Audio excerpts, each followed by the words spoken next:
نہیں ہو سکتا۔ میں سمجھتا ہوں کہ حضرت علامہ اقبال نے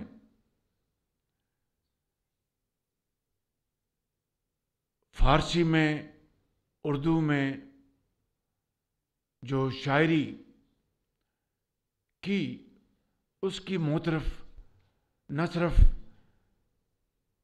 بر صغیر کے کروڑوں عوام ہیں، بلکہ ایران میں جائیں، ترکی میں جائیں، مشرق وسطیٰ میں جائیں، تو حضرت علامہ اقبال کے نام سے سب اچھی طرح واقف ہیں۔ اور میں سمجھتا ہوں کہ پاکستان بننے سے پہلے حضرت علامہ اقبال اللہ کو پیارے ہو گئے، لیکن ان کا پیغام ابدی پیغام ہے۔ انہوں نے محنت، انہوں نے غریبی میں عزت کے مقام کو انہوں نے بہت اچھی طرح بیان کیا۔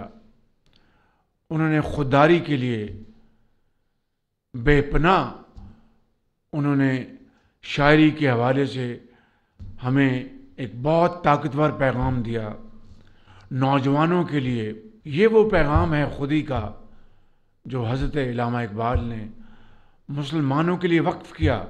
لیکن آج میں سمجھتا ہوں کہ ہمیں اس بات کو بہت عرق ریزی سے اس کے اوپر غور کرنا چاہیے کہ کیا وجہ ہے کہ حضرت علامہ اقبال کا پیغام عزت اور وقار کی زندگی بسر کرنا ہر مسلمان پر لازم ہے، مگر ان معاشی جگڑ بندیوں کے حوالے سے آج ہم معاشی طور پر آزاد نہیں۔ اس کی وجہ یہ ہے کہ ہم نے قرآن کریم کے فرمودات کو اگنور کیا، ہم نے نبی کریم صلی اللہ علیہ وسلم کے احکامات کو اگنور کیا، اور اقبال کے پیغام کو ہم نے فراموش کیا، جس کی وجہ سے آج وہ قومیں جو ہم سے بہت پیچھے تھیں آج بہت آگے چلی گئیں، اور ہم ابھی بھی آہستہ آہستہ منزل پر رواں نواں ہیں۔ میں سمجھتا ہوں کہ آج کا دن ہمیں یہ پیغام دیتا ہے کہ اقبال کے خودی کے پیغام میں ہم ڈوب جائیں اور خودی کو کر بلند اتنا کہ ہر تقدیر سے پہلے خدا بندے سے خود پوچھے، بتا تیری رضا کیا ہے۔ میں سمجھتا ہوں کہ آج یہ حکومت اللہ تعالیٰ کے فضل و کرم سے اس ملک کے اندر اسی پیغام کو لے کر آگے بڑھ رہی ہے۔ مثال کے طور پر ہم نے جو اخراجات ہیں وفاقی حکومت میں، ان کے اوپر بہت قدغن لگائی ہے، اور ہر حوالے سے ہم اخراجات کے اوپر بڑے دھیان سے فیصلے کرتے ہیں۔ الحمدللہ حالیہ مہینوں میں پاکستان کی جو معاشی صورتحال ہے وہ بھی اللہ تعالیٰ کے فضل و کرم سے آہستہ آہستہ بہتر ہو رہی ہے۔ ابھی یہاں پر اسٹیج پہ آپ کو بتایا گیا کہ کس طریقے سے ہم نے پنجاب میں میاں محمد نواز شریف کی لیڈرشپ میں دانش اسکول بنا کر ان انتہائی قابل بچوں اور بچیوں کو ان کو تعلیم کے مواقع دیے، جن کے ماں باپ کے پاس وسائل نہیں تھے کہ ان کی تعلیم کا بندوبست کر سکتے، اور وہ بچے اور بچیاں ہزاروں کی تعداد میں آج ڈاکٹرز ہیں، انجینئرز ہیں۔ اگر یہ مواقع ان کو مہیا نہ کیے جاتے تو خدا نہ خواستہ وہ اپنے دیہاتوں میں، قصبوں میں، گلیوں کی دھول میں گم ہو جاتے. لیکن آج کوئی کسی کارپوریٹ کمپنی میں سی او ہے، آج کوئی ڈاکٹر ہے، آج کوئی انجینئر ہے. اسی طرح ہم نے ایجوکیشن انڈاؤمنٹ فنڈ بنایا جس سے لاکھوں بچوں اور بچیوں کو اعلیٰ تعلیم کے لیے وظائف مہیا کیے گئے. لاکھوں لیپ ٹاپس میرٹ کے اوپر ان کے ہاتھوں میں تھمائے گئے. کھیلوں کے میدان میں بے شمار اقدامات کیے گئے. یہی وہ مروجہ طریقے ہیں جس سے کہ قومیں بنتی ہیں اور ایک قوم عظیم بنتی ہے. اس کے لاکھوں کروڑوں بچے اور بچیاں تعلیم کے ہنر سے مالا مال ہوتے ہیں، تعلیم کے زیور سے مالا مال ہوتے ہیں اور وہ قوم کی تقدیر بدل دیتے ہیں. میرا ایمان ہے کہ انشاءاللہ پاکستان کے اندر بسنے والے لاکھوں نہیں کروڑوں بچے اور بچیاں انشاءاللہ جن کے ہاتھوں میں ہم انشاءاللہ بہترین تعلیم کے ذرائع مہیا کریں گے، انفارمیشن ٹیکنالوجی میں، آرٹیفیشل انٹیلیجنس میں، اسکل ٹریننگ، ووکیشنل ٹریننگ کے ذریعے انشاءاللہ یہ عظیم معمار بنیں گے قوم کے. اور انشاءاللہ پاکستان ضرور ایک دن اپنا کھویا ہوا مقام حاصل کرے گا. میرے بہت قابل بچوں اور بچیوں جو یہاں پر موجود ہیں، میں آپ کو یہ ایک خوشخبری دینا چاہتا ہوں کہ پاکستان کی معیشت آج آہستہ آہستہ بہتر ہو رہی ہے. مثال کے طور پر جو پچھلے سال مہنگائی 32% پہ تھی، آج 6.7% پہ پہنچ گئی ہے. اسی طریقے سے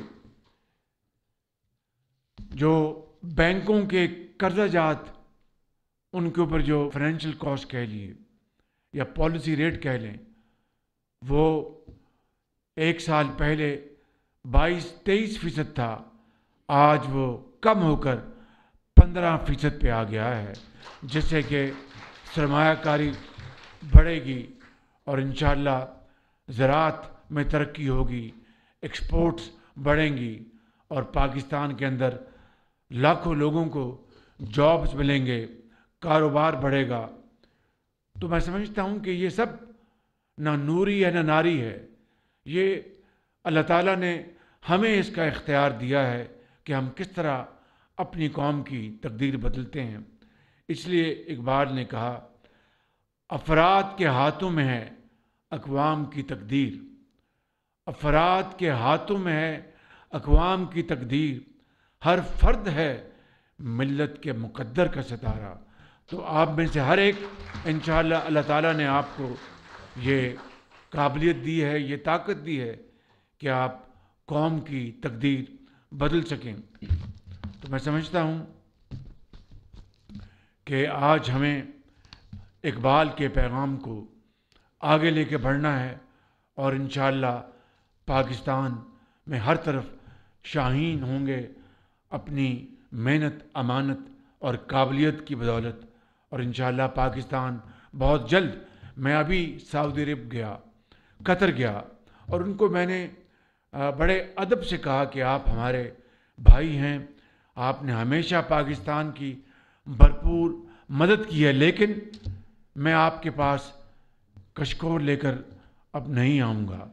میں آپ کے پاس پروگرام لے کے آؤں گا، فیزیبلٹیز لے کے آؤں گا، سرمایہ کاری کے لیے زراعت میں، صنعت میں، آئی ٹی میں، اے آئی میں، مائنز اینڈ منرلز میں، جس سے کہ پاکستان کے جو اللہ تعالیٰ نے جو قدرتی دولت سے پاکستان کو مالا مال کیا ہے، اس میں آپ سرمایہ کاری کریں، آپ بھی منافع کمائیں، پاکستان بھی ترقی اور خوشحالی کی طرف بہت تیزی سے گامزن ہوگا. یہ پیغام میں ہر جگہ جا کے دیتا ہوں اور انشاءاللہ یہ خالی کوئی لفاظی نہیں، انشاءاللہ ہم سب مل کر اس کو عملی جامہ پہنائیں گے اور پاکستان کو انشاءاللہ عظیم بنائیں گے۔ آج اپنی بات ختم کرنے سے پہلے میں آپ کو ایک اور اچھی خبر دینا چاہتا ہوں، جس سے کہ پاکستان کے اندر معیشت ترقی کرے گی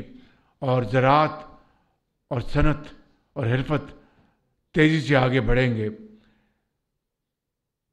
حکومت نے اس کی تفصیل یہ ہے کہ حکومت نے سردیوں کے 3 ماہ یعنی دسمبر، جنوری اور فروری کے لیے بجلی کے اضافی استعمال پر بجلی سہولت پیکج دینے کا فیصلہ کیا ہے، جس کے تحت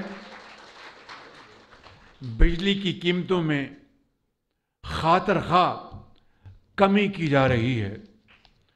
بجلی سہولت پیکج کا اطلاق اس سال دسمبر 2024 سے فروری 2025 کے بلوں میں ہوگا، اور اس کی مختصر تفصیل یہ ہے۔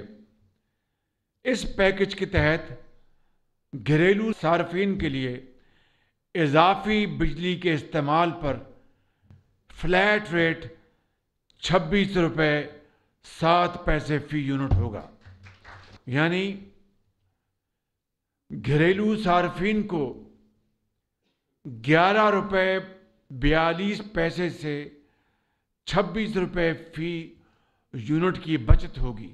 یعنی مختلف سلیبز ہیں بجلی کے، جو صارفین جو بجلی استعمال کرتے ہیں، تو 11 روپے 42 پیسے فی یونٹ سے لے کے 26 روپے فی یونٹ بجلی کی بچت ہوگی گھریلو صارفین کو ان 3 مہینوں میں۔ اب آ جاتے ہیں بجلی کا یہ پیکج پاکستان کی صنعتوں کے لیے، اور یہ پورے پاکستان کے لیے یہ پیکج ہے۔ صنعتوں کے لیے 5.72 روپے سے لے کر 15 روپے فی یونٹ بچت ہوگی، اور انشاءاللہ اس طرح صنعت کا پہیہ تیزی سے رواں دواں ہوگا، لوگوں کو مزید روزگار ملے گا۔ یہ